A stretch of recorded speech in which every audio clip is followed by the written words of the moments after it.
তিনি ছিলেন মধ্যম আকৃতির সুঠাম দেহের অধিকারী একটি মানুষ। তার চুলগুলো ছিল ঘাড় পর্যন্ত প্রলম্বিত, হালকা হালকা কোঁকড়ানো। তিনি যখন চুলের ভিতরে তৈল দিয়ে আছড়াতেন মনে হতো মৃদুমন্দ ঢেউ দেখা যায়। তার কপাল ছিল চওড়া, ভ্রুগুলো ছিল জোড়া ভ্রু, ধনুকের মতো বাঁকা। চোখের পাতাগুলো ছিল ফুটন্ত গোলাপের গোলাপি রঙের এক একটি পাপড়ির মতো।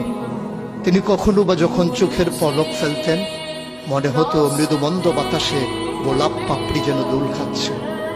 তার চোখের সাদা অংশ ছিল রক্তিমাভ সাদা, কালো অংশ ছিল কৃষ্ণ কালো। তার নাকটা ছিল খাড়া, নাকের ছিদ্রগুলো ছিল ছোট ছোট। নাকের নিচে ছিল সরু চিকন গোঁফ, গোঁফের নিচেই সেই গোলাপি রঙের ঠোঁট। তার ঠোঁটগুলো যখন কখনো বা মুচকে হাসত গোটা পৃথিবীর মানুষ অবাক বিস্ময়ে দেখত গোটা পৃথিবীতে যেন বিজলি চমকিয়েছে। তিনি কখনো বা যখন এই রাস্তা দিয়ে হেঁটে যেতেন, 1 মাস পরেও কখনো যখন সাহাবা হাঁটতেন তার গায়ের জান্নাতি গন্ধ তারা পেতেন। মায়েরা উম্মাহাতুল মুমিনিন যারা, তারা নবীর যখন কখনো এই ঘামে ভেজা শরীর নিয়ে ঘরে ঢুকতেন, কপালের ভিতরে মুক্তোর দানার মতো ঘামগুলো যখন জমে থাকত, মায়েরা ছোট্ট শিশি খুঁজে সেই ঘামগুলো শিশিতে ভরে জমা রেখে দিতেন, কখনো বা ঈদে কোনো অনুষ্ঠানে যেন আতর হিসেবে ব্যবহার করতে পারেন। সূরত ধারণ করা কোনো মানুষের সাধ্যর বাইরে। কখনোই কোনো মানুষ সূরত ধারণ করতে পারবে না চেষ্টা করলেই, কিন্তু তার সিরত যেটা অনুকরণীয়, অনুপম আদর্শ। তিনি এসেছিলেন এই জন্যে, ওয়ামা আরসালনাকা ইল্লা রাহমাতাল লিল আলামিন। তিনি ছিলেন রহমত গোটা ধরনীর জন্য। যেমন করে আল্লাহ বলেছেন, ফাবিমা রাহমাতিন মিনাল্লাহি লিনতা লাহুম ওয়ালাউ কুনতা ফাজ্জান গালিজাল কলব লানফাদ্দু মিন হাওলিক ফাআফু আনহুম ওয়াস্তাগফির লাহুম ওয়াশাওিরহুম ফিল আমর ফাইযা আযামতা ফাতাওয়াক্কাল আলাল্লাহ ইন্নাল্লাহা ইউহিব্বুল মুতাওয়াক্কিলিন। তিনি এসেছিলেন তেমন করে। কেন তাকে পাঠানো হয়েছিল? আল্লাহ নিজেই বলেছেন, লাকাদ কানা লাকুম ফি রাসূলিল্লাহি উসওয়াতুন হাসানাহ।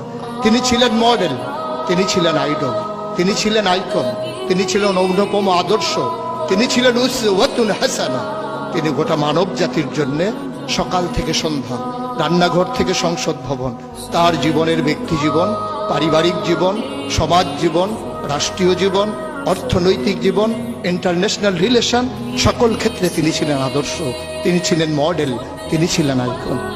১বিংশ শতাব্দীর সূচনা লগ্নে দাঁড়িয়ে গোটা পৃথিবী যখন ঝঞ্ঝা বিক্ষুব্ধ, গোটা পৃথিবীর মানবতা যখন আজকে ভুলণ্ঠিত, আজকে শুধু মুসলিম নয় গোটা মানুষ যখন আজকে অপর মানুষের ভোটের নিচে পৃষ্ঠ হচ্ছে তার জীবন, মানুষগুলো যখন আজকে রক্তে রঞ্জিত হচ্ছে তার গোটা দেহ, সেই ফিলিস্তিনের দুধ মরুভূমি আজকে যখন আমার কিশোর ভাইয়ের রক্তে রঞ্জিত, সেই ঝিলাম নদীর পানি আজকে যখন স্বচ্ছ স্ফটিকের মতো আর নেই, কাশ্মীরের ভাইয়ের রক্তে যখন রঞ্জিত, পার্শ্ববর্তী আরাকানের মুসলমানেরা আজকে উখিয়ার সেই টেকনাফের তাঁবুর নিচে তারা যখন মানবেতর জীবন যাপন করছে, আজকে বারবার মনে পড়ে সেই নবীজির কথা।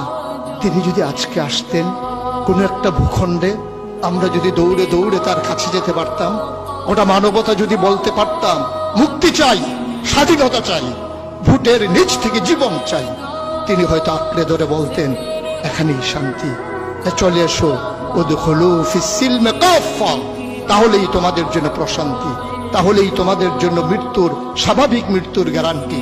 কখনোই আর ঝঞ্ঝা বিক্ষুব্ধ পৃথিবীতে তোমাদেরকে বুক পেতে দিতে হবে না বুলেটের সামনে।